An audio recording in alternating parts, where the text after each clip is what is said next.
Hey, Hey, we're gonna do a giveaway real quick. Oh yeah, sure. We're also live, so boom, Okay. baby. Um, Giveaway real quick. Firewolf DW, thanks for that sub, dude. The gifted subs. Thank you, Nerdtuss. Legend. For Prime.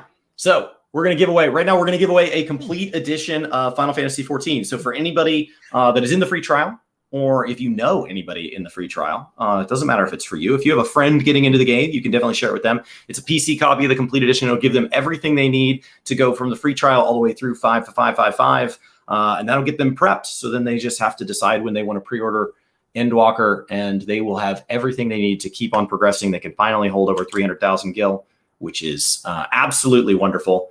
And to enter, all you need to do is wait for me to refresh my bot. And the screen is black, so just listen to our voices. Oh gosh, the screen is black. All right, there it is. Thank you. I don't know. I'm a professional. Nothing but the highest quality streams. Tell us whether or not you guys know DeeNug. And so if you use DeeNug, DEENUG in the chat, anywhere in the phrase, that'll get you entered. So if you I always just want to go DeeNug. DeeNug. and I have no idea if that was the intention behind it at all, but that's just every time that's what always plays in my head. And I'm like, I'm so sorry. Like, oh, gosh, I should have just asked you that privately, because it's like, is that okay? Like, if you don't greet me like that every single time, Brian, we're no longer friends. Oh, okay. All right. Well, mission accepted. All right. I'm gonna let this go for a minute. I'll refill my water. We'll come back and roll it and be ready. Production quality. Wow. God bless. Well, thanks, man. Dude, nice Pokemon in the background. Yeah, I set them up just for you. Oh, dude, I love it. We got a whole Pokemon plush collection downstairs, so we're knee deep in Pokemon here at the casa. I'm like mid-move, so all of my Pokemon like in boxes, and I was like, quick, let me get some out just to like show people, and they were like, it's not that important. And I'm like, I don't think you understand. Yes, it is. That makes sense. That makes sense. I appreciate the effort. Oh, let me switch profiles. I think I bookmarked something. Doo boop doop boo. All right, let me see if I can add this and not lose audio. Window. Can you say something? Hello. Testing. Oh, perfect. Awesome. Fantastic. Beautiful. I have a weird bug. So I got the Go XLR. And whenever I'm using StreamYard, which is what we're using for this programming, guys, if you're curious, link will be in the description. Yeah. So whenever you StreamYard and share screen with the fact to Go XLR, if I share the full screen and not just like a specific window or Chrome, it freaks out, and it's like the audio still is coming in, but I lose it in my ears. So y'all could be talking, and it's perfectly fine, but then it's like, all right, what's going on? See, I have the same issue when I Discord. So I got the Go XLR too. When I try to screen share in Discord, like I have the same audio issues. So I don't know whether it's a Go XLR. Okay, so you and me, audio bug issue, bros. Willow, congratulations, Willow. Congrats, Willow. Willow says rigged. Willow says rigged. Yep. Hacks. Rigged. Yeah. I have too much fun. Your mother will weep. Oh, sorry. Your mother will weep when she sees what I've done to you. All right. We have fun around here. There it is. Sent. Awesome. We're all set. Yay. All right, cool. Congrats. Enjoy your complete edition. All right, I'm going to go in here. We got those are on sale right now, by the way. Anyway, guys, so I think they're down to like $25 or something. So anybody that wants one, remember, you do not have to use your code right away. You can stay in the free trial and just have the code ready to go. That way, you're not activating the subscription portion. Now you'll keep the free trial restrictions, no PvP, stuck at 300,000 gil, and so on, and you can't get past Heaven's Word. But if you're still enjoying ARR and you don't have 300,000 gil and you don't need to be in a guild and all that, play for as long as you want, and then activate that code when you're ready. It'll come with 1 free month, and then after that, you're paying. Yeah, and the fact, just sit on that code until you're ready to apply it. It works out well. In fact, actually, one of the things that I've been seeing come up a couple times in the questions is I want to migrate to PC or I want to migrate to PS5. do I need to buy the game again? And the answer is yes. And just might as well, like if you're thinking about ever doing that migration and the game's on sale, that is a good opportunity to at least have that code in your back pocket so that later, well, I mean, if this was like late October, November, I'd be like, just wait. It's going to be on sale. Like, and the new complete edition is going to have, Endwalker with it. So just, but if you're sitting here and the fact that it's August and you're like, yeah, this is good, and you might get yourself a PS5, that's perfect. Now, I put a link over on Twitch chat if you guys want us to be able to highlight your comments here, like as a part of the show. Unfortunately, you got to be watching on Ginger Gaming Radio. Continue to lurk and stay on to Twitch as well. That'd be great. If you're also watching here on the YouTube side of things, be sure that you're watching on Ginger Gaming Radio, because in September the podcast will, as part of its recording, will only be, especially for Epic Loot, will only be broadcast on that. So the live discussion is going to be taking part in that here in September. So we got an awesome show, guys. DeeNug is here. Yeah, and like a war horn. Yeah, there it is. DeeNug. There it is. All right, cool. And we're gonna get to know him a little bit. I have one kind of big discussion topic. I'm very curious about where these guys stand. I had somebody comment the other day, they're like, Brian, you only bring on people that agree with you, and I don't know. These guys don't know the discussion topic. B, I have no idea where they stand. So I just want to put that out straight up and clear. Like, we could all end up going like, yeah. Do we get three or what is it? Yes, no, like from like one of those other podcasts where let's see if we get there. But that's just kind of a heads up. And then this is a conversational show, so feel free to weigh in either with your questions, your comments. We'll try to highlight those and have a good show as well. If you guys aren't familiar with DeeNug, be sure his links will all be in the description. I'll put this all also at the start of the audio form as well. And so thanks for everybody for hanging out with us today. Let me actually pull up one thing real quick, and then we'll be ready to go. Why don't y'all banter while I get the final stage set? I'm excited.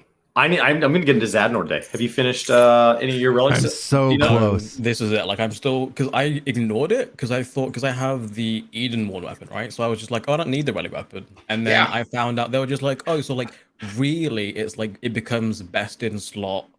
Like at a time that doesn't matter, right? Like if you've already gotten your 12S clear. Well, this is it. So then I thought that was fine, but then I started progging Ultimate recently, and then on a class that I don't have max, or like I didn't play all. Okay. So then I'm just like, so I might as well go get the relic weapon for that job. So now I'm in the middle of doing, is it Dal? I'm in Zadnor. That's all I know. I'm in that zone. Okay. So Dal raid is the final raid of that. And then the 535 weapon, that's the peak. I think I'm on that curse. Like, is it the 180 step? The one we have to do 30 Heaven's Ward, like, or 60 Heaven's Ward, 60. It's a lot. It's a lot. There's two big steps. There's one tied to the first portion. There's one tied to the second. And if you get second relics or third relics, those steps fall away. Okay. So your first relic is the most expensive. Yeah. Yeah, I think you're at the same step I am. And I just kind of fell off. I was like, I got into Zadnor. I have been following it religiously, and I got to Zadnor, and I have 4 tank relics that are almost all, I think, like 2 are 515 and 2 are the step right before that.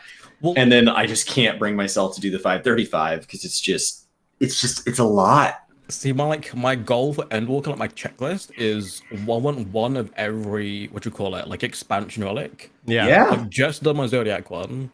I've done, like Heaven's Ward was like really easy. That was like a poetic farm. And then Eureka have not stepped foot into.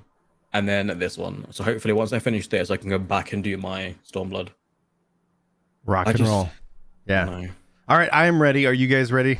Cool. All right, we're recording, so this is rock solid. All right, let me go ahead and do this and do the magic. Find the right button, and here it is.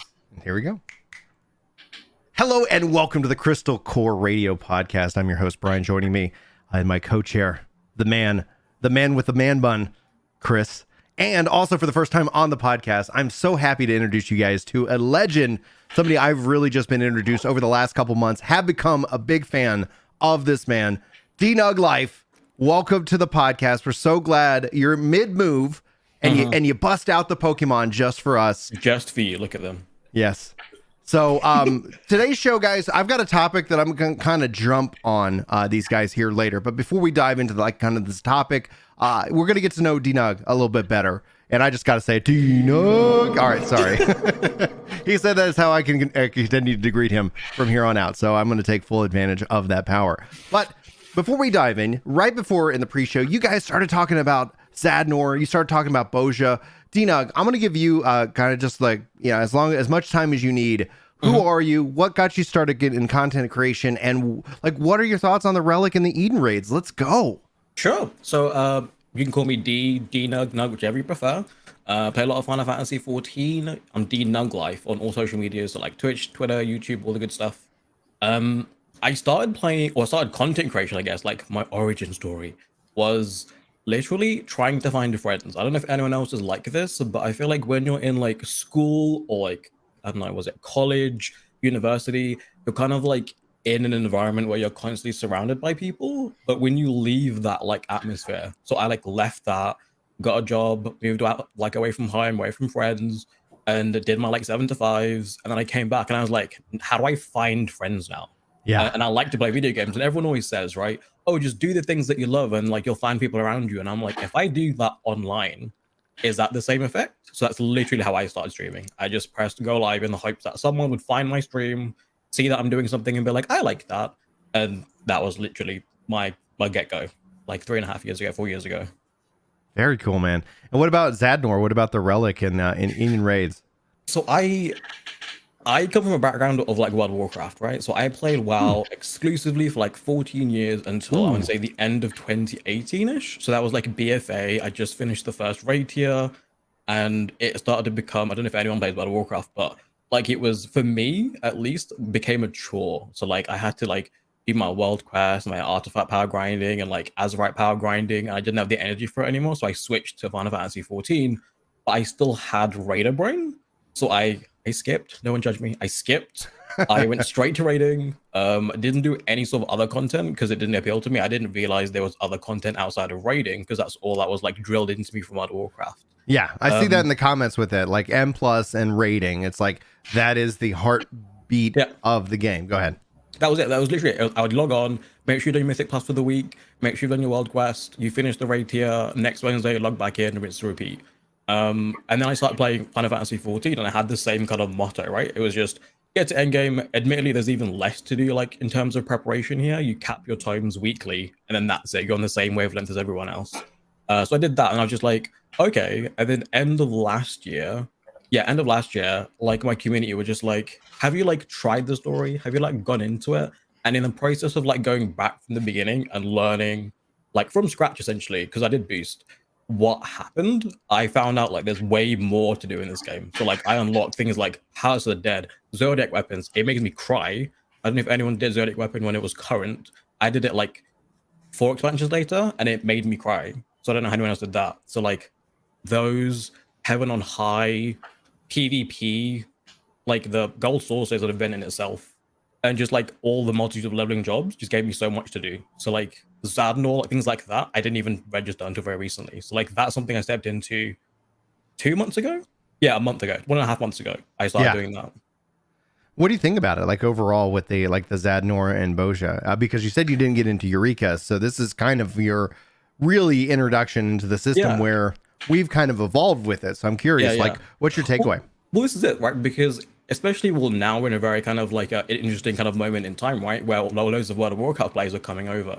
And so like trying to explain to someone from World of Warcraft what Bozja and Eureka is, it's confusing because even I can't wrap my head around it. I'm like, it's like an entire world away from our world. Like it has its own leveling system, it has its own like ranking system, it has its own ways of like progressing through the zones.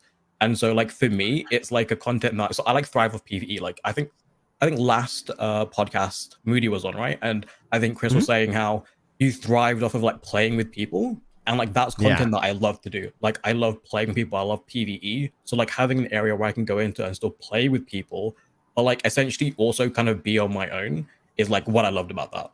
So like that flexibility. You can now I usually just go in, ask someone for a map timer, and I'm in there for like 3-4 hours. So like I love it.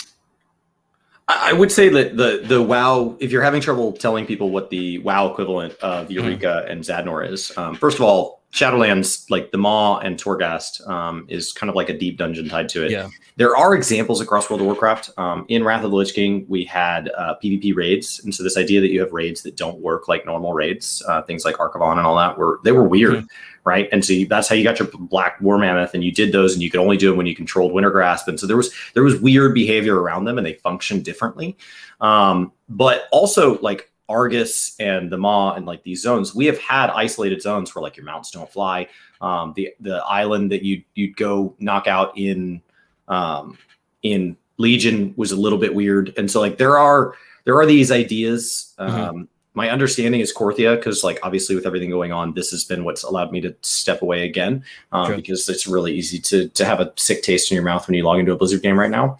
And so, but like Korthia, my understanding is where people are like, oh, I hate that it's just standing around waiting for a monster to pop. And it's like, oh, so you do know what Zadnor is. Like like, you know exactly what Zadnor is. And so it is. You're standing around, you're waiting for a boss to pop. It's not nearly as much so as Eureka was. They've tuned a lot of that back. And there's that alternative progression you're talking about, going and doing like the 60 raids or whatever. And so it's cool that they've made kind of two paths. But like there are WoW equivalents. They're just kind of strewn across WoW. And so as somebody that played, I do think it's interesting that you made it as far as you did. So I found WoW to be a chore and quit for the first time in Pandaria when they lifted the daily cap, in addition to having raids, in addition to having pet battles, in addition to having like, and so like, they just added a ton of stuff and then released the caps and said like, you can do it all in 1 week. And I was like, okay, I will. And then I was like, oh, I'm really tired. Yeah. And so it's amazing to me that you played that and you were like, yeah, keep going. And then you went to Warlords of Draenor and you're like, I love garrisons and only one real content cycle. And then you're like, oh, Legion, legendaries for days. I love that there are terrible drop rates once you've gotten too many bad legendaries. And you were still like, no, we are good to go. So, like, World of Warcraft. I think a lot of it is to do with like fear, right? So like, I think a lot of people stay in games as long as they do is the fear of being new in a game. Like that's what kept me in World of Warcraft for as long as it did, is because I was in the closed beta for Final Fantasy XIV 2.0 when it came out, right?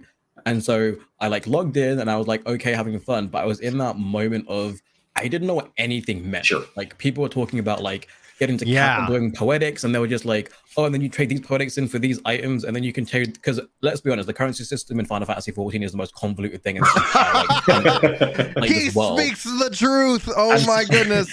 And so people, I was like looking at crafting, we got currency for days. Go ahead. They're like red scripts, and then you can get these white scripts where you talk to this vendor and then you transfer them to this item. I just went, I know what this is.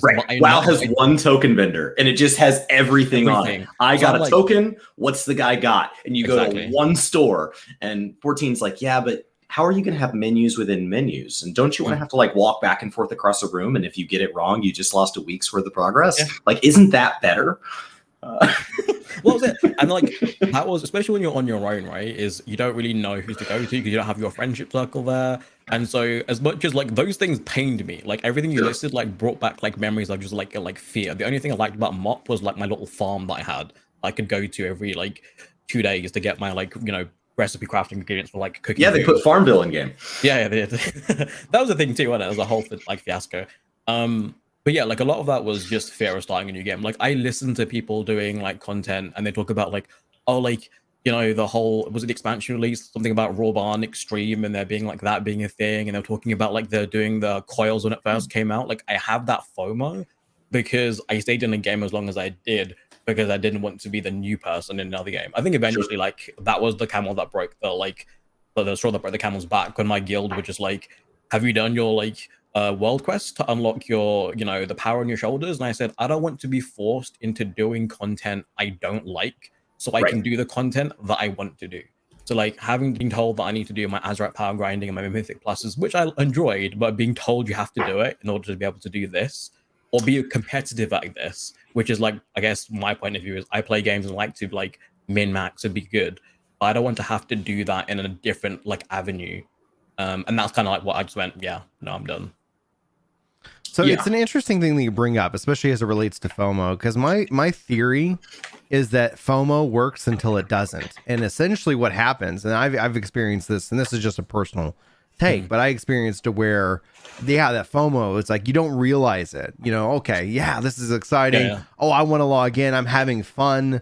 this is a good experience. But then all of a sudden, at some point, and it's different for everybody, there becomes a time where that becomes a stressor.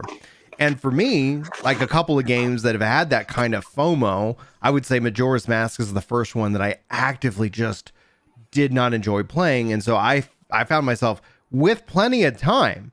This is this is when I was like in school, I got homework, I got sports, I got family, but I got no responsibilities. I literally can spend all weekend just playing a video game and no one's going to care. But I just was like, oh. And so nowadays, FOMO actually actively keeps me from trying it. Where in 14's case, I've invested, right? I have a community here. This is where me and my friends get together, and we get together regularly. This is where we get to sit down and talk about the game and theorycraft and have all this excitement. That in and of itself, I think, if there is FOMO that creeps in, it is I think better managed. But something like the case of Destiny 2 is a real classic example for me, where that's, even though I know I could finish the season if I just played it a little bit here and there, just the fact that I have experienced times where I just can't play right now. It's just better for me not to even engage in that system. It's like you get to a point where it works, and then all of a sudden there becomes this hard no, and then that only builds a frustration, or could build frustration or resentment. And my theory with WoW, it's very topical about what we're about to talk about. My theory. Oh my god. Okay. I do want to say thanks to WG Productions and Keelan for helping support the podcast by hitting that join button over on Ginger Gaming Radio. All right, that's the plug I forgot to get in. Yes, I'm a professional. But what my theory is that obviously dopamine is a huge factor, and I think that essentially with how dailies and how all the structure has become, is it's rooted in FOMO, and it gets you that dopamine, but it trains the brain to need more of it. And ultimately, even if it's the same stuff that normally would have had that normal satisfaction, your body wants more. You're this isn't doing it for me. I need more caffeine in my individual day.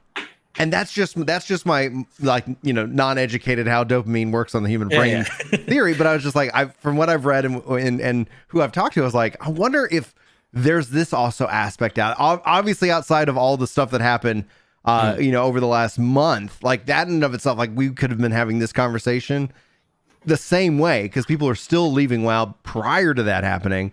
But then essentially this happened. It kind of was, the camel that, the camel that broke the straw's back in this case. Yeah. Anyway, what are your thoughts on that?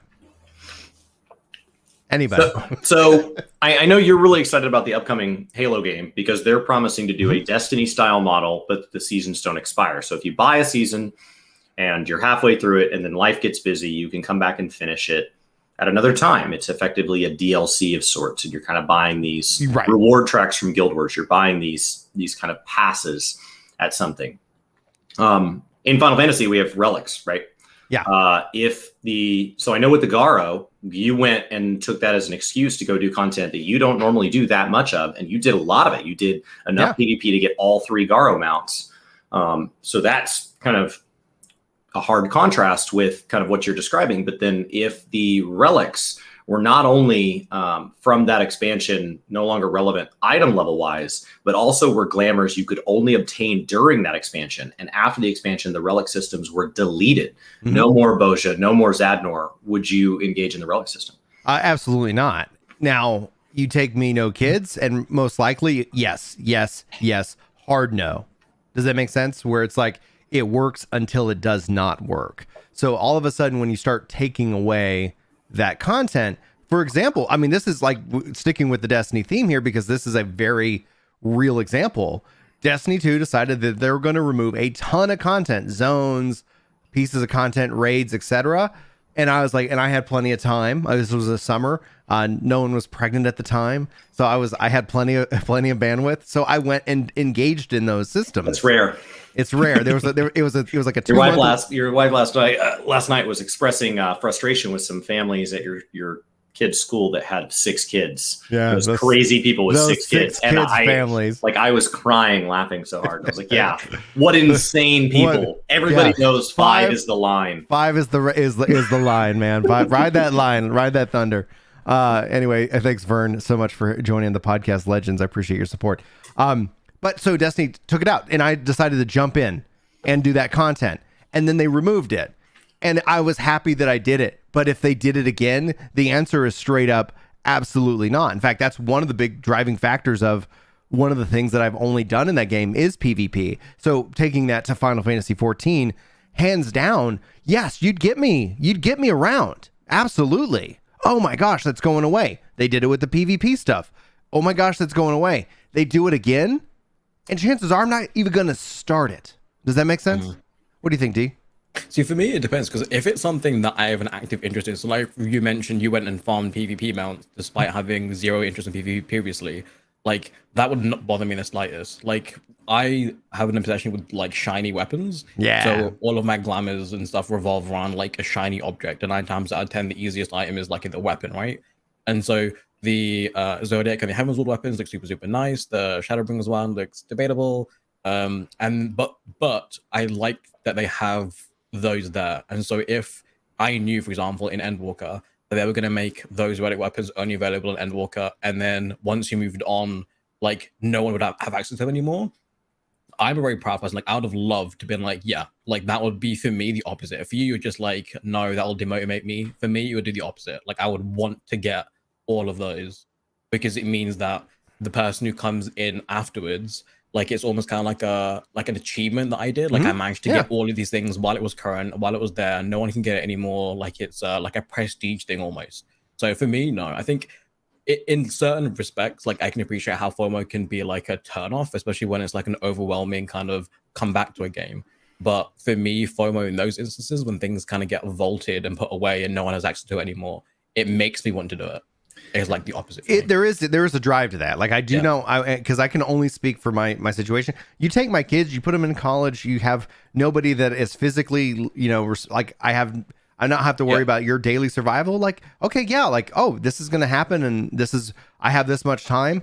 As long as I've got the time to do that, like it burns less. But as just in this case, a working parent adult who loves the game, like I have to look at kind of where my time is best spent. And so like to the relics and all that. What did I do last expansion? I didn't engage in Eureka. I leveled my jobs. I went because I said that carries forward in a better way for me as a gamer. This isn't like everybody has to do this. Like this isn't saying follow the Brian plan, but I had to look at where's the better investment, and leveling the jobs and having the crafters and everything all done is more that horizontal progression, more that investment progression. So yes, I could have had a Eureka weapon. The regret is I haven't done Baldician Arsenal. The regret is that that's something that is on my bucket list, but it's also not deleted. And that's the real thing that Final Fantasy 14 does real well. So, DeeNug, how does it make you feel? So I don't know if you got all the ahead of the curves while you were playing, but that's ahead of the curve is a raiding achievement in World of Warcraft that is for finishing the raid while it's relevant, and then the raid sticks around for all of the like armor and the weapons and the mounts and things. But there is a unique achievement that kind of fades, and that achievement has a reward to it, and so that kind of fades. And so like I don't know if you missed any of those, but how do you feel when there's something you don't get because you came to Final Fantasy late? So for example, you've missed a ton of seasonal rewards and things like that, because the seasonal rewards, they don't come back like they do in WoW. So you can't go back, as opposed to WoW, they'll add like 3 pets with the Children's Day, and then it takes 3 years to get those pets. They intend for you to repeat the seasonal event. So like in World of Warcraft, like that was, like I mentioned, all I did was raid. And so our standard as a guild was we had to get ahead of the curve. So in Final Fantasy 14 equivalent, it would probably be when Echo comes out, you would no longer be able to get that achievement. So similarly to World of Warcraft, like once the bosses get nerfed, or like, we get that 10% buff, no one can get that achievement anymore. And there's like a title and like I think one tier there was like a mount like locked to it. So it drove us to, right? So like our guild, like we were just like, we have to get ahead of the curve. That was the thing that motivated us. And there was a point where once we couldn't get ahead of the curve, I think in Siege of Orgrimmar, we just said, we're not raiding anymore. Like we just stopped doing it because they were like, what's the point now? It was like, because now everyone's it was a really bad atmosphere, but they were just like, well, if we've lost out on this, now there's no point until like the next like tier like comes out. Yeah. I know. I think it's one of those things where, like, for me, I don't know how to describe it. Like, for some people, like, exclusivity, I guess, is like or missing, or yeah, like fear of missing exclusivity is a driving force. And again, it does like tie into what Brandon was saying about like time, because if you don't have the time to be able to do it, do you want to even attempt it? Because I know now, looking back at it, if I was to like look for one of those guilds now and they say we have to get all of this time invested to get ahead of the curve before it's gone, like, let's do it, I'd be like, there's no chance in hell like I'm going to be able to commit to that time. I like aspirational content. I'm not sure I'm a huge fan of exclusivity. What I will tell you is, like, if I was going to do it anyway, it's like, oh, cool, maybe that'll change it from I was going to do it in 3 months to I'll do it in 2, because that gets me ahead of, you know, when the event ends or whatever. So like, it might alter my behavior, but it's not going to drive it. Exclusivity, like, if you're like, well, you know, if you don't do this, you won't get it. All right. Like, and I don't know if that's just something that comes with age, or that just comes with once you've missed it enough times and you realize, like, you know, hey, I didn't use Facebook for a month, and not only did my life not fall apart, but my life got better. And so, like, that's like, actually, that's a really good point. Like, I got off the train and they told me my life would fall apart, and it actually got better. And so they encourage you to, well, what if I quit other things too? I'm really good at quitting things now. And so like, I don't need it. I can just be me, and like, you be you, and that's great. But like, I love aspirational content. I love that the ultimates are protected. I've never set foot in one. But I love that if I ever get to that level, now, like, I'm, you know, I've cleared E 9, 10, 11, and we'll be scheduling 12 soon. And like, once I clear 12, in my head, I'm like, should I try an ultimate? And like, the fact that that's been protected and set aside for me, I love that. I love the Palace of the Dead titles, even though I've never attempted one. So like, aspirational content for me is about saying we're not saying only this many people can get it. Like, the titles to me personally, the titles tied to Ishgard Restoration, it's like, they don't mean anything. But if they'd said, can you get this many points in this many days, that would have appealed to me. Like, okay, the timer starts, you know, on the 1st of every month, and if you can get this many points within a month, that's something where it's like, I might have said, okay, well, let me find a month that I have a lot of time, and I'll go for it. And that title will be tied to something that I can aspire to, but is not like, oh, we arbitrarily set a line, and if you don't jump above it, you don't get the reward. I think it's a very clever, like, what do you call it, marketing, I guess, almost from like a, like, from a company's point of view, because if you put things that are locked behind this, like, you can only get this during this time, it almost forces people, in like quotation marks, forces people to do that content ASAP. Because I know because I think talking about Destiny 2, didn't they vault raids, and is it Leviathan and like Leviathan, like all the year 1 content, the DLC as well. And that summer, I started playing, and that's when I saw like a massive, like, the directory is not an accurate reflection of like the game itself, but being someone who looks and just like scouts through games, that was the most I've ever seen anyone play Destiny 2. Like, during that period of time before the fear of missing out drove everyone to come back to Destiny 2, because they were like, I want to get these lines before they're gone forever. I want to let's try this raid before it's gone forever. So like, from a human and consumer point of view, like, it can sometimes be a bit like, I don't know, like almost manipulative, but it works in the company's favor, right? So and my whole point is, like, I think it works a handful of times, and at some point, like, you're gonna get people off that train, because all of a sudden you start seeing the hamster wheel in that regards. Because it's like, okay, it's my concern is it's manufactured. You had to be there moments when what people really crave is actual you had to be there moments. So in a way, 14 has already kind of undergone something like this with 1.0 to 2.0. Now, there were like actual ramifications and reasons behind it. New engine, like, this is what we've got to do to really turn this game around. So like, that is a, you know, I would say that's kind of a different category, exceptionally rare. 14 seems to be an exception in that case of doing something like this, but it told a story that built up, and like the Great Gubu Wall, and you had, you know, you're fighting Nail Van Darnus, and all of these things happened, and that time was rewarded. That gear transferred into this game. It wasn't like all that got deleted and you started over level 1. So there wasn't this hard, like, if you don't do this, like, you know, however, like, I am appreciative of being there and as a part of that, and you can't go back and experience that. So we've had those experiences within it. And so Unreal is gated. Unreals are vaulted. Right. Unreals are another example within the 14 space. But the theory is they come back, right? Just like with the 15 event Disney is coming Vault. back. Yeah, Disney vaulted as opposed to like, you'll never get to experience this unless you're in it. And that creates, I think, that does create drive. But I think it only creates drive free. At some point, somebody gets tired of that drive, right? It at least creates focus, right? And so if you have 20 people interested in Unreals and you have 20 Unreals, what are the odds they can form a party? If you have 20 people interested in Unreals and you say this is the Unreal of the day, okay, let's get some groups formed. It wasn't the Unreal I wanted to do, but I do want to do Unreals. Let's do this one. And so it does at least hone them in. And so, with the Garo, it's like, well, I want to do PvP. Eventually I want to do PvE. And then the problem in 14 is, what are the odds there's enough people doing PvP on any one day to drop the queue times down? And it spirals out of control. Queue times are long, so nobody does it. Nobody does it, so queue times are long. And it goes back and forth, back and forth. By doing something like the Garo event, you say, here's a bunch of people who said they want to do PvP eventually. Let's say now is the time. And so it at least focuses those people in. There's still a number of people that are like, yeah, I'm just not doing that. But they weren't going to do it anyway. And so there was nothing there to focus.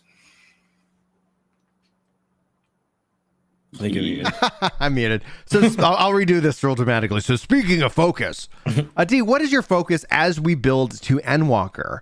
What are your goals and what are your hopes and I guess aspirations as we step into this next chapter of the game?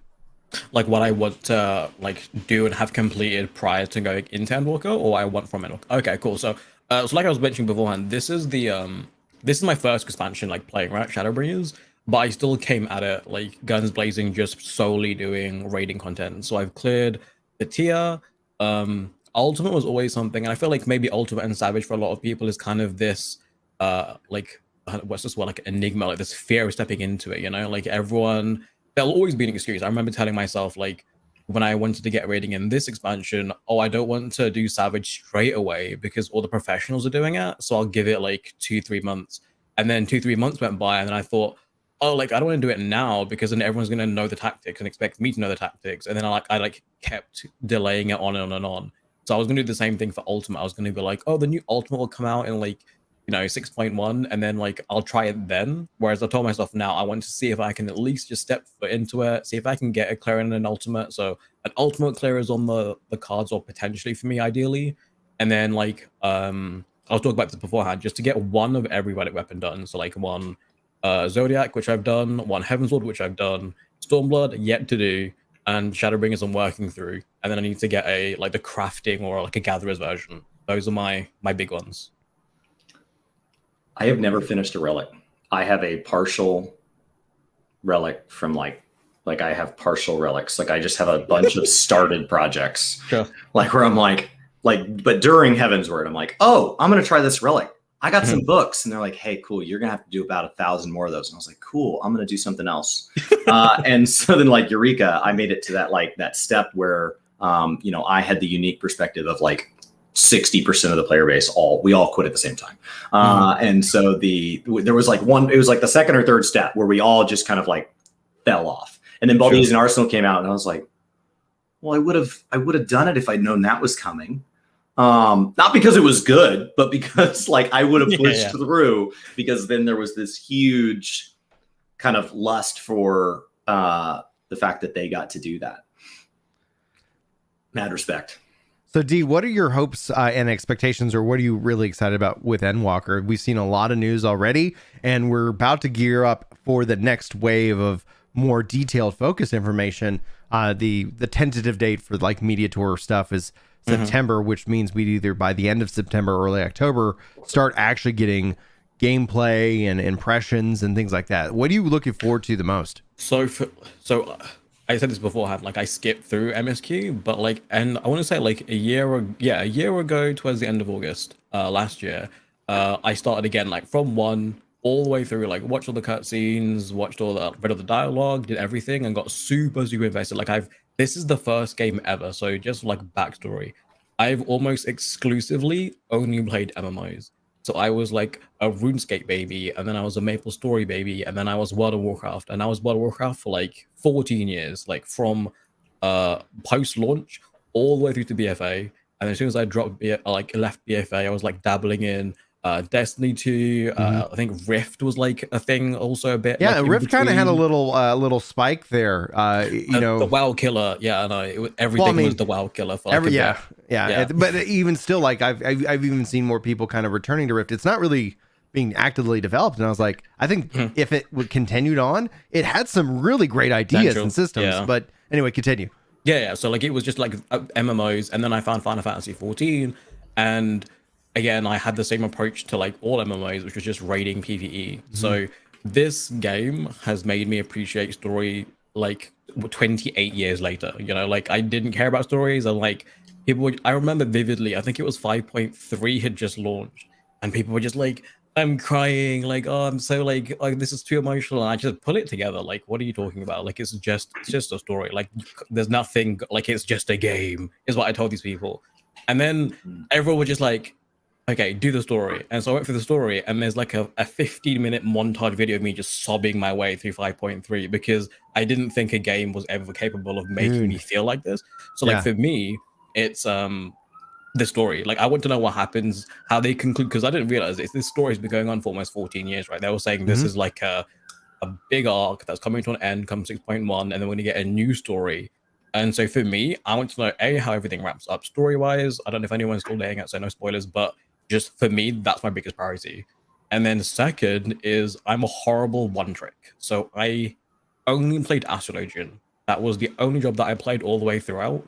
And so hearing that they're like working on Ast or reworking Ast is like a fear for me, right? Because when I tell you, Stormblood Ast was like, Stormblood Ast was the one where like, I think everyone looks at Stormblood Ast through rose-tinted glasses, because for me, it was the worst like playstyle. Like it was the best in terms of creativity. Like it made me like think more, but like in practice, you only did one thing. You fished for like a balance to spread, or like like it was you were hunting for maybe 3 cards. Fishing. Maybe, exactly.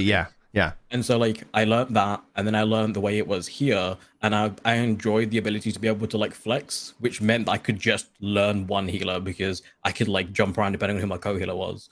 But now I'm going to be just the regen healer.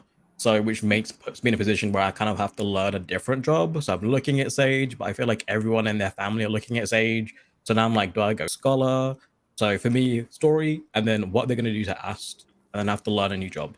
Those are the big things. Yeah, and we give this advice out a lot, especially whenever your role is having a new job introduced. That means that entire role, all the jobs that fall into that role have a chance to radically change. Yeah. And so I have always said that we don't get 2 new jobs per expansion. We get 15 and then 17 and then 19. Like it's like they're rethinking it. Some jobs, minor adjustments. Some jobs like, wow, that's completely different. And I've seen that, especially with Astrologian. We saw it heavily. Why am I drawing a blank on the job? It's up Machinist.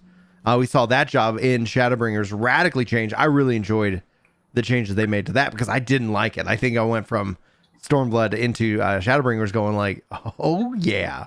So I was happy with that. But the nice thing about Sage, even if like you didn't want to be kind of a Sage, bandwagon fan, is that Sage for you would start at 70. And so it's not like, oh man, I got to go all the way back. I got to go like, and if you don't want to do Sage and you do feel like leveling a healer and you did Astro, like you got to go check out, White Mage, you got to go check out Scholar, which you got plenty of time from then to now. But if you wait till the 19th of November, you might be like, I want to do this, but I've got to do all this other stuff to get caught back up to where I was. True. And any other thoughts on that topic before we jump into our main? Let's do it. All right, cool. Let's see here. I want to set it a little context. I think it's important. And this is obviously my own personal theory. Chris and I have kind of talked about this behind the scenes in a way, and Skill Up kind of kicks us off. So this isn't a statement of judgment towards Skill Up or anybody, especially around the situation that Activision Blizzard is in. However, what my perspective has always been that you just kind of quiet down enough and things kind of go back to normal, because gamers at their core are about games. But I've been saying for a couple of weeks now, it's like there's going to be a wave of the content creator you know, like the dilemma that they're in because the fact that people still want the content that they make and so much. And so I saw these tweets actually from SkillUp, and I thought it was a good, interesting way to kind of start to set up a discussion about it.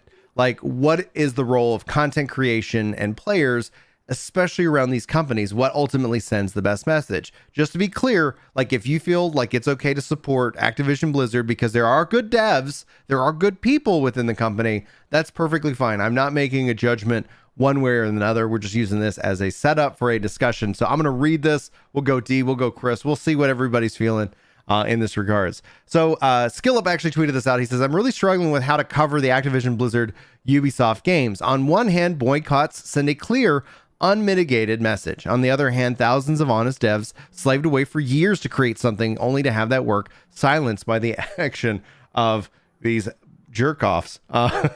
Personally, I'm inclined to cover these games while also mentioning the context in which that they are made and how the industry needs reform. People will click, oh, cool, new COD, but here, hey, by the way, they're pretty much bad people and bad things happen at Activision, so maybe think about that. I think it's a powerful way on its own, and I really would welcome any advice on this, particularly from developers, since this is your life's work that is being discussed here. And so that's what he kind of tweeted out. I ended up doing my own reply, but I'd like to get, let's start actually with Chris here. I'd like to get Chris's kind of first thoughts, especially as it relates to Activision Blizzard. Is Diablo 2 like, they've already replaced some leadership. We already know that's happened. Diablo 2's on the horizon. Are they almost out of the weeds? Is this something like, you know, are we seeing kind of the tail end of that, essentially that frustration? I don't think anything is that black and white. I don't think boycotts. I don't think that boycotts send an unmitigated message, because how do they know who stopped paying because they just wanted to play something else, or who stopped paying unless you tell them? Also, to all the people that are upset that are like, well, I've never given Blizzard money, and now as a result, I'm never going to get Blizzard money. How are they receiving that message? They don't even. That doesn't even not a blip. There is no input. You're a non-voting member, and so you are saying, I'm going to continue not voting. All right, well, we're going to keep doing our thing without you then. And so, like, boycotts do not send a clear, unmitigated message unless they are very clearly communicated. And when they are done, they are designed to cut the snake off at the head, regardless of what it does to the whole thing. If you boycott, you know, a major retailer, that hurts the employees who are just showing up to do their job. And you're saying, you know what, that cost is worth the message I'm sending until we see changes in the following way. And so I don't think any of this is that black and white. The money you pay to a game dev is not, I don't get to earmark my $15 a month to Yoshi P and say, I want this only spent on Final Fantasy XIV and only devs who share these following ethical beliefs. It's say, I want to pay $15 for access to your game for 30 days, and you can do whatever the heck you want with that money. That content was already designed and paid for, and so you can use that to pay for future content or pay yourself back for the fact that you paid devs to work on that. You can do whatever you want with that $15 as long as I get my 30 days of access. And so, like, I don't really have that much control. If you disengage from the conversation, then you do not get to remain a part of the conversation. And so what SkillUp is saying here is, okay, if I totally disengage, then people who remain engaged get to drive the narrative. New Diablo is really good without the context. And so by staying in, you get to kind of be that inside man. But you also don't have to live through the pain of living without Diablo. If you really feel strongly, right? Is Diablo so good that you're like, yeah, but like, I really like getting loot though. And that's more important to me than human lives being ruined over this. And that is something you are admitting. Loot is more important to me than those people's issue. I don't care about that. I just want to play my game. And so you're experiencing both of those. It's not that simple. It's an incredibly personal decision. And I think for me, like, the closest parallel I can draw is that I have a tattoo and my brother has a tattoo. And when he was getting his tattoo, I passed along advice to him that was given to me. And it was that if you get a tattoo, never, ever, ever tell anyone what that tattoo means. And that doesn't mean you can't try to explain it, but what it is guard yourself against that response, because people who don't like tattoos will think no matter what your reason is that that's stupid. And there will be people who try to discount that. And when you are doing something as personal as marking your own body permanently, that is because you think that's worth it, and no one else's opinion matters. It is your body. You have to live with it. It is your choice. And so if you want to play this game and that's the only thing that matters, then play it. And if you want to boycott it, then boycott it. And if you want to play it and expand context, then play it and expand context. But this is a personal decision. It's like grieving in a way, where there are going to be people who grieve different ways. There are going to be people that say this is a time for those of us in the community that are not jerks to each other to bind together and bind around the Blizzard devs that are not jerks and stick together and play this game that was made by an outside studio and spend time with each other and reminisce on the good times and call for change. There are going to be other people that say, I'm done, and I can't give them another dime ever, no matter what they do. And there are going to be people that say, you know what, this is time for a punishment. And should they make these changes, whatever it is, I would say just internally document what it is. If you want them to make changes, then make a list. Literally write it down if you have to, and say, what I would need to see change is I would need to see these 3 names lose their job, and I would need to see this many good patches in a row, and I would need to see these statements from the devs. And when that checklist is complete, just like somebody who has a prison sentence, they've paid their due, and go back. You don't get to lord it over them forever. One of the biggest issues I see with things like this is people say, well, I won't play Diablo until, let's say, Ian loses his job because he's in charge of World of Warcraft, and I don't like Ian, and I think this whole thing, and if Ian doesn't lose his job, I'm not playing Diablo. And then they hear you, they fire Ian, and you go, yeah, but actually, I'm not going to do this until the new head of Overwatch loses his job. No, you don't get to move the goalpost. So process it, think about how you want to respond, and then just stay the course. And whatever makes SkillUp proud of the work he does is good enough. What do you think, D? +1? Yes. That they said. No, it's one of those things where people have that argument of separate the artist from the art, right? I think historically, for example, like the one that I pull off the top of my head is J.K. Rowling. She's been very like trans exclusionary, and so there's been people who are just saying things like, who have said things like, don't talk about Harry Potter ever again, because if you talk about Harry Potter, that means you're like anti-trans. And then there's people who've just said things like, this was a big part of my life before any of this surfaced, and so like the memories that I hold and the kind of attachments I have to this are not attached to the words that this person is like pushed, the narrative that she's pushed. And so tying into what Brian was saying about the whole like you're boycotting like punishes the wrong people, but on a grand scale of things, in terms of like companies and the way like, you know, things are pushed and how margins are managed, it is the bottom line finance, like what makes the money. So the reason people push boycotts is because the idea that if they see a sudden loss in revenue, if they see a drop in subscribers, this is the way of us telling them like do better, you know. And then when you're seeing that drop in margins, like while we're looking at it as if like Blizzard is suffering, it's not just Blizzard who is suffering, you know. They're the friends who, you know, the team, the GMs who've been like answering all your tickets. They're the people on the websites who've been responding to you, people on the phone calls who've been like answering your phones. And when you're saying things like, you know, boycott it, and it is very like not great, because you are ultimately saying that their suffering is less important than, you know, and very important, like things that have come to light, like other people suffering. So this is why, like, I don't know, like my opinions on boycotts, like at least like on this length is like very like half and half. Like it's not the response anyone wants to hear, but I get it. Like I understand why, but I also as an empathetic person, like look at it from the people who are kind of like caught in the middle. And I struggle as someone looking at people caught in the middle, being like shrugging and being like, I don't know. Like I watch a lot of like some World of Warcraft players, for example, have come over and started playing Final Fantasy 14, and they're going through blind prog. I know you're talking about it previously, Chris. Like, but they still also play World of Warcraft. But they're also very firm on their statements, on their stance on like Blizzard itself. You know, to what SkillUp said is, do I still produce this content, but make everyone aware of my stance on it? Because if you just drop it and it's just the people who care are no longer part of this conversation, the only people that are left in this conversation are the people who either don't care or like don't like put, you know, the people's sufferings above like their own personal gain. And then when you leave that environment, all you've left are the people like who you don't want to be left alone in like there. So they just like whirlpool, you know, together.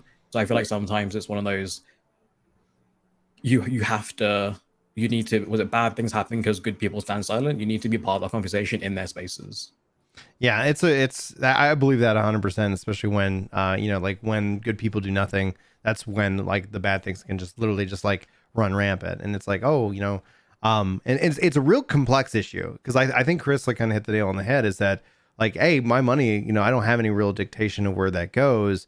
And then B, the other side of this is that like traditionally we have yet to see a boycott, I guess, bring about the extremes of what people say. Like, I will never do this. Like, Blizzard has burned a handful of people that are vocal, but that's generally the minority. What I think people are seeing through kind of that initial pullback in the numbers, when we see that the daily active users, I think more than anything else, that daily active users is what these companies watch for more than anything. That the money is important, don't get me wrong, but when like that sends a very clear message of, okay, we're gonna pause. We're just gonna pause. We're not gonna burn you to the ground. We're gonna pause.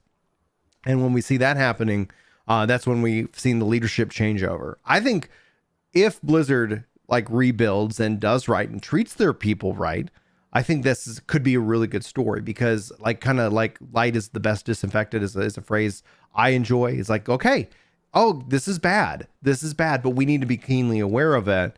And that's going to help hopefully drive our decisions. But Chris is 100% right. The decision is 100% personal.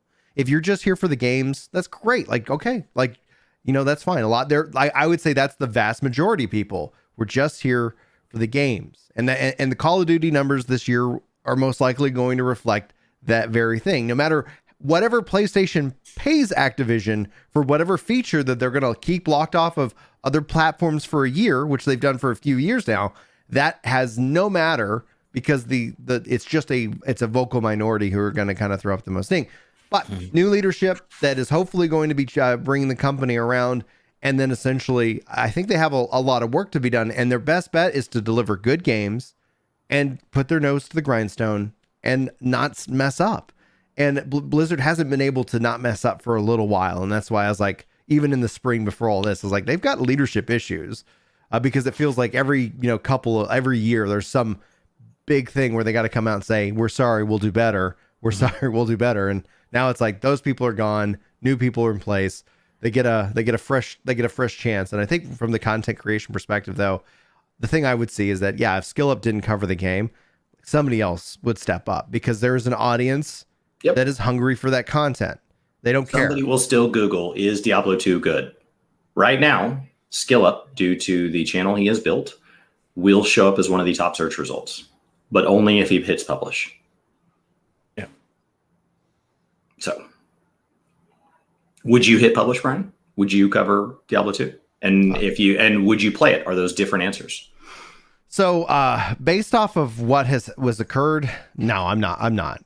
Like, I think I'm not the biggest Blizzard guy, and I stepped out, and so. Honestly, if Diablo 2 is great, that I think that's a point, but that's not okay, I'm back in. I have enough other games that I enjoy to play.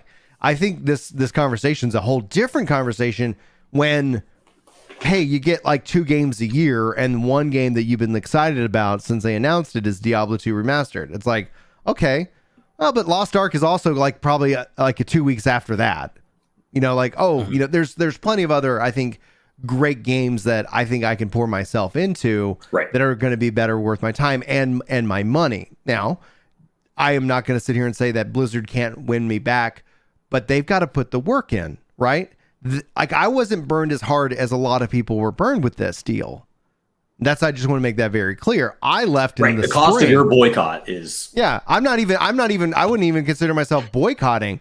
I left and was like, all right, I'm out in the spring, like like right as we're getting into March. I was like, yeah, I'm not enjoying this. And I know that there's a lot of love here, and I'm just going to go ahead and just like, I'm going to just bow out now. I'm not going to worry about it. I'm not going to make a stink about it. That's not who I am. I'm out and step out. And then it's like all this stuff happens. Is like Chris was more directly impacted. He's the guy who I was like, I felt bad for. Pyromancer's the guy I felt bad for. Like people the fact that you poured in 14 years of your life into WoW, even though like with BFA you left, like how did this news impact you, D? I think it's one of those things like, it sounds awful, but it's one of those things where, you know how you mentioned earlier, how if you're not giving the money, you not like continuing to play their game doesn't bother them the slightest. And you're like, well, if you're already not consuming their content, me saying, well, I'm not going to come back, it means nothing to them. They're just like, okay, well, we had 0 and now we still have 0. So like, what do you want from us? I think for me, looking at the game itself, I have more empathy for people whose livelihoods, I guess, are like reliant on this game. Because for me, this game as a whole means like nothing to me. Like I stepped away from it, 4 years ago, 3 years ago, and the content that I create, the things that I consume, has got nothing to do with them. So for me, looking at this, I have like nostalgic memories of World of Warcraft. Does this make me want to play World of Warcraft? Definitely not. Does it make me want to come back? No. Similar to you, like I need to see like good changes, like a reform, a restructure for me to even contemplate being like, will I give this a second chance? But my issues with the game were like way before, any of the stuff that surfaced. Like looking at it now, I don't know. I'm one of those people where I see a lot of my friends who still play World of Warcraft, still stream World of Warcraft, still create content for World of Warcraft, who are like under this scrutiny, something similar to what we were just seeing, where people are like afraid to still be participating in an environment which has now been surrounded by this like cloud of shame, essentially, where just like I have friends who quite literally like appear offline on Discord and things like that because they're like, I don't want anyone to see me like say I'm playing Overwatch, because then what if they think I'm a bad person? Like the fear is like erupted like that far. Oh my gosh, that concern. This ties into what Orville's asking, but finish your thought, because I think go ahead. Yeah. Well, that's the thing, right? And I think when you have like such a heavy weighted opinion on things like this, people who have no choice to, like, I remember you reacting to that video of Pyromancer, Brian, and you got like super emotional, because it is one of those things where when you invest so much time and your livelihood depends on this, you're essentially having to like put like morality over your own livelihood well-being, and like that is not a conversation anyone else can have. And like you were mentioning earlier, that's a very personal thing. Like, I don't imagine having like people who, not just like your own livelihood, right? But then some of these content creators, like family. you got like at the end of the day, like I'm sorry, like there's literal bullets I will jump in front of without even thinking about it. I've pre-thought, I've made that decision when those moments happen, and when those moments happen in your life. It doesn't have to be a kid either. Like it could be a partner. It could be just a best friend or something that's like, not even thought. Like I told my wife, if she ever farts in public, I'll just immediately take the blame. Like I'll just be like, oh my bad. My God, Brian. Oh my gosh, Brian, how embarrassing. I just said, don't worry about it. I got you. I mean, it's also not, there also starts to be a question of like, but does somebody have to take the bullet, right? Can we just step out of the way? It comes down to like, the other day, I got a comment on one of my videos that people did not like, that my wife and I eat at a particular fast food chain because the cup was in the back of the background, right? Because that fast food chain has been associated with statements made in the past that don't reflect. I have friends and family that have worked for that fast food chain. There's only so many fast food chains out there. And I have friends that are in the affected group that eat at that fast food chain. And so like, it's not that simple. And like, how dare you? I would love to live in a world where we all got to just decide good cause, bad cause, and move through it. But like Dave Greco Arts here in the stream and makes art for these companies. How do you then, you can't say, okay, I'm only going to work for companies that are perfect all of the time. It's not that simple. It's impossible. Final Fantasy this month distributed more polar bears to players than there are polar bears left in the world. How's that make you feel? Not great. Not great. Feels awful. But am I going to stop doing everything in my life to only worry about polar bears? Well, now you forgot about the rainforest. Well, if you forgot about the rainforest, what about starving children? And so like there are a million good causes. And so you have to sort your life while managing your life. You have to pay your bills. You have to put food in your mouth. You have to take care of yourself. But while doing all that, because nobody else wants to do it, you take care of you. And then after you do that, you have to say, okay, how much time, energy, and resources do I have left? And just start at the top. And sometimes you might realize, okay, I care about this one, but if I remove this one from the ones I'm actively working towards, I can pick up 5 more because it's just taking too much of my time to make a dent. Yeah. And so like, you might go on a walk for cancer this month, but then next month they're like, hey, do you want to go on a walk for stroke? And you're like, no, I don't have time to walk this month. Oh, so you're pro stroke now? No. Yeah. We just have to live our lives. It's not that simple. And so it's really easy for people to come out. What Orville's talking about here is, do you think people will get canceled? Anybody who's lived in the United States, we've all been agreeing with each other for the last 8 years. We've all been big fans of each last other. 250 years, everybody's been great. But imagine hypothetically that there was a politician that made some statements that, let's put them past the point of maybe the word unfortunate. And, they were recorded and they were made around somebody who was a member of the press. Let's call them a content creator in this context. They lost their job. Nothing happened to the person that made the statement. So will people be canceled around this? Will people have to make decisions that affect their livelihood? Will people have decisions made for them that affect their livelihood?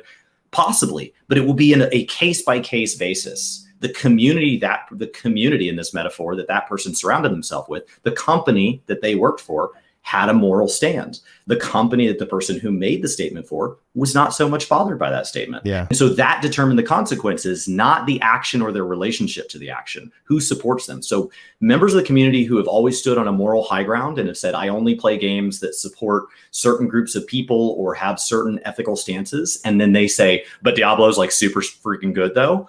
They're going to get some pushback. But people who say, I play every action RPG that comes out and I only care about the gameplay, I don't want to talk about politics, religion, or ethics in this stream, they're going to cover Diablo and be just fine. It's an interesting subject here for Orville, because essentially I would say right before going on this show, someone's trying to set me up to be canceled, and it's very clear their motivations, because essentially I'm not going to call them out and give them any kind of light, but essentially it's that the fact that we've invited people into this game and certain people have said like probably bad words in some point in the past, basically trying to equate that we are them, in that regards. And what it comes down to in my mind is it's a blend of what's called the circle of influence and your circle of interest. One of the problems that we have as society that we'll have to figure out how to evolve into is that there is so much in our daily feed all the time, like that it's just, you're inundated with too much information, right? There's so many causes to care for. But when it comes down to your circle of influence, what actually can you affect? And so a lot of people get stuck in the circle of interest and do nothing. They stress out, they're etc. versus the circle of influence. What can you actually do? Who are you actually? What are your morals? Who are you as a human being? What good are you trying to put out in the world? And you have to refocus in on that circle of influence, and you have to ignore the circle of interest. And when it comes down to people getting canceled, I don't like, you cancel me, fine. Like I fully expect it at some point. People can make up any kind of thing and the internet will take it in any kind of way. My goal is to love people as best as I can and just have and talk about video games. Like that is it. But if I get canceled, I get canceled. That's one of the reasons why, like, I think when it comes down to content creation, ensure yourself. Don't just pour yourself into one method, because the internet will believe whatever the first story is, mm-hmm. Whoever comes out first and says this. So it's like, just note that who knows what people will take. I choose to engage. I could just ignore, but that essentially will build up to its own story. But no, I don't support people saying bad names to each other. That's why I think the tools in Final Fantasy XIV are fantastic, because you can report and you can ban harassment. But no, like, I am not responsible for bringing harassers into any particular game. The problem with being open and to invitation is that there are going to be some bad eggs. There's going to be some growing pains, but that's not on anyone. I think the game overall benefits, as opposed to somebody coming in and being a jerk. My wife was bullied in this game, and we've had horrible things said to me in this game and to others. Like, this isn't anything that's new as of now. This is something that's always existed. But that's been a fun little messaging thread. So who knows if they'll come out with it. What's your favorite hateful comment that's been thrown at us, Brian? Oh, for you, I love that they call you a condescending tool. My wife still uses that. Not my wife. Sometimes I'll say something. She's like, "You're such a condescending tool." It was from a comment. Yeah, you're such a condescending tool, Chris. Jeez. She's like, like my favorite one that I like is the thing that essentially just is like I will pin to the top of the thing is whenever it's ignorant and lazy. Like it's within a half a second, you can show that your comment has like it literally is like, what is this? And then it's just I usually just kind of pin that, and then it's just like people refer to it on Ginger Prime as the pin of shame. It's like, oh, I don't do it to everyone, so it's like people come in and they do that. I'm like, whatever, I just like ignore it. But occasionally when it's just so ignorant and so lazy, you only do X. Oh, do I? Oh, do I now? Like I literally have like 10 videos about Final Fantasy 11 and my love of Final Fantasy. You know, we've crossed 3,000 YouTube videos, Brian, between Ginger Prime, Gaming Kinda, and Work to Game. I did not. My last thing on kind of my last statement, I want to get Dee's thoughts on this question here because I think it's important. I want to make sure everybody's represented. But my thought, final part when it comes to cancel culture is I believe more than anything else, it hurts everyone. It hurts the person canceling. It hurts the person canceled because it doesn't let anybody move on past that situation. You literally have a moment in time where that becomes public record. And obviously there's varying degrees, right? Like could there be a good way of like bringing this stuff to the public?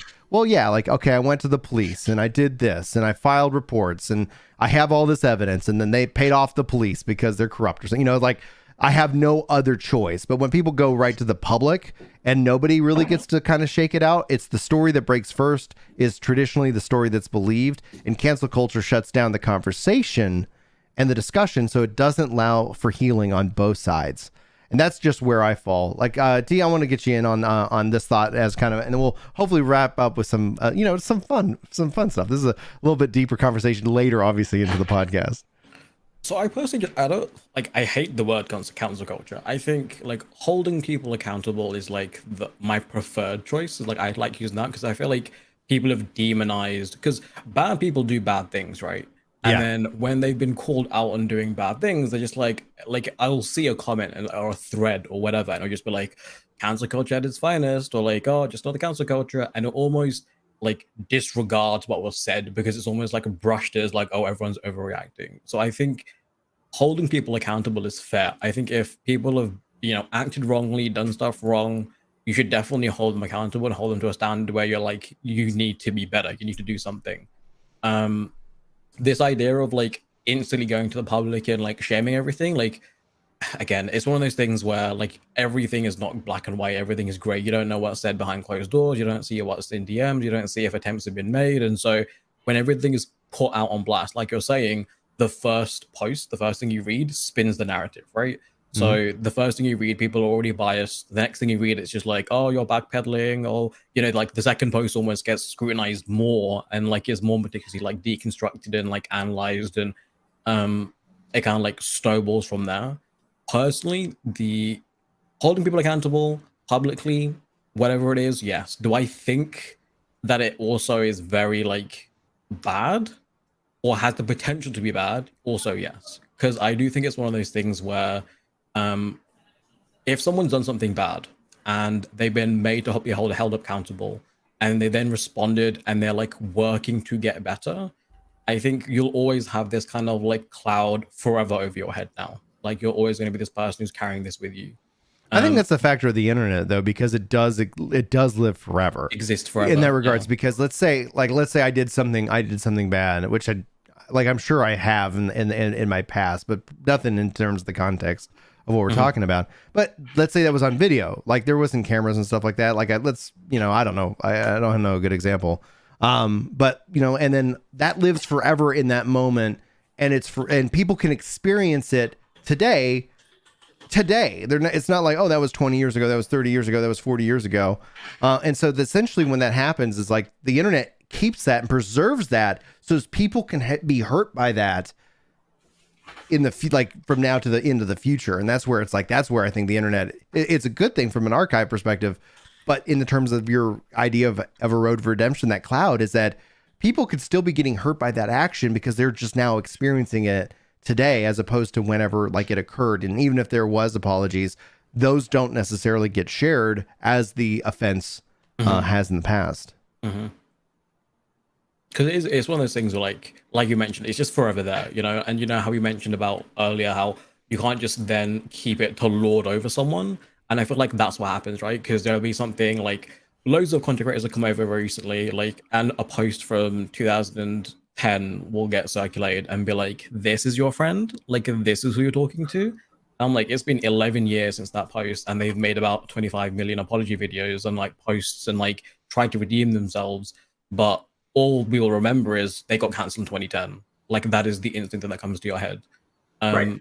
But like something someone said in chat was just, I don't want this idea that we're saying you can't call people out on like toxic or like bad behavior, because sometimes it takes a public post, because this like Activision stuff, like people would say that would cancel culture, like if it wasn't as serious as it was, if there wasn't an investigation done as deep as it was, if it wasn't like well thought out. How I define that differently though, and why I wouldn't define that is that actually is being originated by the state doing an investigation where essentially like there is due process essentially being, and essentially there's going to be like court, etc. Yes, it came to the public, but it wasn't that somebody just said, hey, here's what we're going to do and execute that, you know, like, hey, here's this kind of cabal and this is what we're going to do. And we're going to gather this evidence and we're only going to present this side, and then we're going to just spring it on the world. And the world's compassionate. They have like, you don't want bad guys running around. Anyway, go ahead. I guess in the Final Fantasy XIV directory, like things we can talk about is like in parallel are, you know, we've heard like posts that were surrounding, you know, Solid FFXIV and like content creators that we're kind of familiar with, like things have surfaced and like come out or shed light on, and everyone suddenly found out, and everyone's, you know, come out in support and come out and rallied, and then people have been held accountable. And it's one of those things where if it didn't come out the way it did, would it have received, or would the person, you know, or would the parties involved, the negative parties, will then have been held to that standard, you know? Because it is one of those things where like sometimes it takes like a dire action like that to be able to draw the attention that it needs, because otherwise how would anyone hear it? Because I don't know, it's a very like tricky line to like dance on, I guess. So let's end with something positive, because this is like obviously a deep conversation. What can we do as content creators just to better off the Final Fantasy XIV community and gaming in general? Chris, like, what do you think? I think we all come from somewhere different. We all come from, you know, we played other games, we've had other life experiences, or maybe what makes us unique is that we haven't played other games and we're a first time through, and you have other life experiences that are kind of fueling that. And I think that while you may be a unique combination of things, no one aspect of any of us is truly unique. There's other people that have that one life experience, or has something similar, or have that one level of experience with the game, or have that same question you have. And so as content creators, like I would just focus on kind of extending what makes you unique. You know, in business, that's kind of called your unfair advantage. Like play to your strength. There is something that you want to make, if the question was content creator focused, that is uniquely you. And so, you know, raid guides coming out, 16 different raid guides, that can still catch more people than if we drop to 15, even though they're all covering the same raid. So, so in the 14 community, and I would say that extends beyond traditional content creation definitions like Twitch and YouTube, to people that go post on Reddit, people that go post in Discords, bringing your unique perspective to the table as an invitation to other people like you that maybe are afraid to speak up, or don't know how to say their question, or they've said their question in the past and it didn't get received right because they didn't know how to phrase it. That would be the thing we can continue to be better at, realizing we're all coming from somewhere different. Dee, you talked about skipping the story and coming in for the thing that would reward you. Then once you decided to stay, going back and doing story, there's a portion of the community that will do that. And there's, you know, so for all the people that know and love story, they're not immediately going to feel okay with that approach, even though you got to the same place. And so that would be kind of the, you know, Brian is obsessed with controller play. There's a number of people that wonder how in the world you put Gunbreaker on a freaking controller. And so like these are things like bring your unique advantage. What about your life? You know, maybe you get to play a lot in a week. Maybe you get to play a little in a week. There are other people that play the same amount, and just kind of share your experience. It is a multiplayer game. People that say this is an RPG/MMO, they're ignoring the fact that like literally 2 hours in, you've got to find a group for Sastasha. Like right out of the gate, this is an MMO true through and through. So be a part of the community, even if that's an introverted part, be your part. What do you think, Dee? So that's really nice. I like that point about the thing about you is what makes you unique, is because everyone has their own journey in this game. And there are things like I've said things on my streams where I've said things like, oh, I skipped story, or I went straight to raiding, or I didn't care about XYZ, and people have resonated with that. They've said things like, that was me, I did this, and suddenly they don't feel alone anymore. Now it's one of those things where they're just like, so you did it, and you also got from A to Z, and they're like maybe at F, and then maybe we're wondering whether they can ever get to Z. And so when you share that kind of information with people, you kind of normalize their experience, and then it makes it kind of easier for them to get, play this game the way they want to play it without feeling like they're playing it quote unquote the wrong way. Because I will say, I think you were looking at a post yesterday, you're reading like a Reddit post, I think it was, which was basically saying the plastic the plastic community is smiling with a knife in its hand. And I was just like, yeah, because they can sometimes be like that, and then you kind of are just like, I don't want to say this out loud in case they like fight me.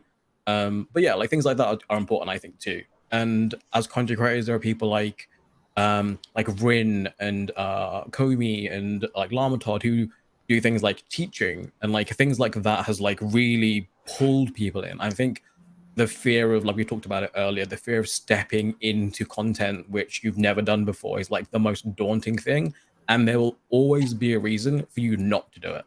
There will always be a reason why you shouldn't or you can't go into that content. And I think that first of having someone or people who are going to be like the gateway to kind of help you into that content is one of those things which will then instill them with confidence. I think people have said there like, hey, I've never raided a day in my life, and now I'm like raiding Ultimate, and like things like that, were only made possible because of the environments that are created by that space. So those are like really nice points I like. Yeah, absolutely. And I guess my kind of final thought, especially on it, is that when it comes down to it, like rooted in love and seeking understanding is a real like key thing that I try to apply to myself. Is that I'm not like here to sit here and claim to be an expert. I'm just here somebody who's trying to learn and understand more about the different needs of the community and and within it. I think conversation's really critical, but obviously it's a complex issue in that regards. And at the end of the day, like, it should be about games. Like at the end of the day, like the space that we all get to live in and play in is something that's going to be ultimately fun. And yes, when those things come up, my personal philosophy is that we shouldn't ignore them, because I think when you ignore something, it ends up just kind of becoming a bigger problem or a bigger monster in the closet than you were. And then then it can overtake and become something massive. So that's typically from life experience. Like, no, own up to it. Let's talk about it. Let's figure it out, find a way forward, as opposed to just like, oh, if we don't talk about it, like, yeah, that's just my philosophy.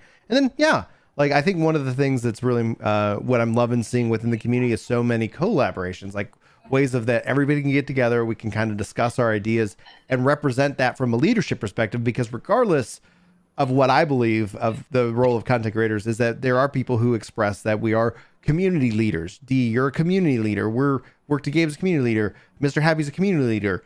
And that in and of itself, that mantle, needs to be like respected. And that comes down to, making sure that we have that understanding, and we have those conversations, and we set that example. We set a tone that hopefully people can, whether they choose to or not, because you can't control anybody. Like at the end of that's one of the best lessons in life. Like, I have no control of anybody and how they act. I can only control how I act, how I respond to a situation, and hopefully I respond well. And that's my goal. Anyway, DeeNug, where can people find you? Do you have any final thoughts that you want to share before we wrap up today's show? First of all, thank you for having me. I appreciate you. You've been like giants in this directory. I have a mad amount of respect for all of you. You can find me, I'm DeeNugLife on Twitch. We do a bit of everything on there. So we do I've just started Ultimate Raiding if anyone wants to peep in to see what that's like, but we do all sorts, like leveling. I'm trying to learn new jobs, trying to do my relic weapons, all the good stuffs. So DeeNugLife everywhere. Twitch, Twitter, YouTube. I have an Instagram, but I feel like I have an Instagram for the sake of having Instagram. It's just I think we have one too. I don't think I put much on it. Hey Chris, man, what's going on? Any final thoughts? Anything you want to share? No, it's good to be back. I just took 2 weeks off. It was my first 2 weeks off. This was my first really time off to take a break since going full time this year. So we've been 5 years at Work to Game. Between Ginger Prime, Gaming Kinda, and Work to Game, we've crossed over 3,000 posts sometime in the last couple of weeks. And so, thank you guys for supporting that journey. And we've definitely had bad posts in the mix and wrong takes in the mix. I can assure you they're in there. And so I'm just looking forward to when I look back on how far we've come and how confused we were when we started. It's definitely a reminder of how far we have to go, and that more content creators would be better. Yeah, so if you're thinking about getting started, the right time was 10 years ago, and the next best right time is not right now. Start now. Get going. Have fun with it. And if we can help, let us know. Chat right now before we sign off is really freaking out the fact that Chris does not capitalize his name. He never does. It drives me nuts, but I've learned to live with it. I've learned to accept Chris for his flaws. Absolute tool. The condescending tool. I just ad-libbed that bit. That was I like absolute. Like that's another level. Yeah, that's right from the heart, D. Like, that's how he actually feels. That's how he actually feels. Oh, guys, I gotta go do this podcast with these tools. All right, guys, be sure to follow DeeNugLife over on his Twitter, on his Instagram, on his Twitch. All the links are in the description of this video. Will also be a part of the audio MP3, which you guys, if you haven't, you can already subscribe and get the MP3s. And if you subscribe everywhere where podcasts are found, and give us a rating. I've actually been enjoying going back and reading kind of y'all's reviews and your ratings. And so I'm not going to ask for a 5-star, but it is there. It is an option that you can select. It's very easy to do so. Helps us with the rankings and stuff like that for the podcast. So be sure to check out the MP3 if you're interested in it. And it comes out day and date because the generous donations of Luke, as well as our generous membership over at Ginger Prime Gaming, in which that I couldn't do this stuff without you guys. So that's going to conclude the podcast.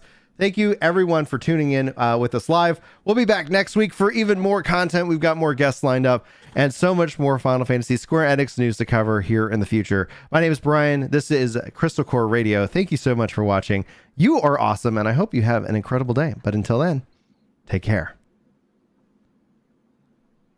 We did it! We're still live, but I know Chris is. What do you got planned for your stream, Chris? Before we wrap up, we gotta go level. I'm gonna be leveling Scholar. And are you streaming today, D? Nope. Today is a relaxing day. I need to go read up some Ultimate videos because I died a lot yesterday. I'm okay. And I'm going to be doing some Savage raiding tonight. Are you really? Yeah. Llama Todd is going to help me. And I guess take off these sprout wings that I've sprouted in terms of Savage content. So he'll stream it for sure. I'll be there. I'm gonna watch you. Anyway, so wish me luck. I gotta do some Savage prep. I did some last night, so I got 520 gear. That's my total gear score. I am 5 of the critical engagements away of getting my relic done. I think there's one step that does the glow right afterwards, but I might see if I can. Live? I might be. Live I will see. Twitch? I don't know if I'll be on Twitch. If any. Stream? I might. I don't know yet. I'll either be on Twitch or on YouTube. I haven't yet to decide. I don't know if I'll be live at all. The goal is that we're gonna kick it off at 8. And so, anyways, subscribe, share, and all that stuff. We'll see where I'm at. Yeah, because maybe we'll see. All right, guys, that's gonna wrap it up for the podcast. I'm excited. Thanks for tuning in live, and hopefully, you guys will catch you in our next one. Until then.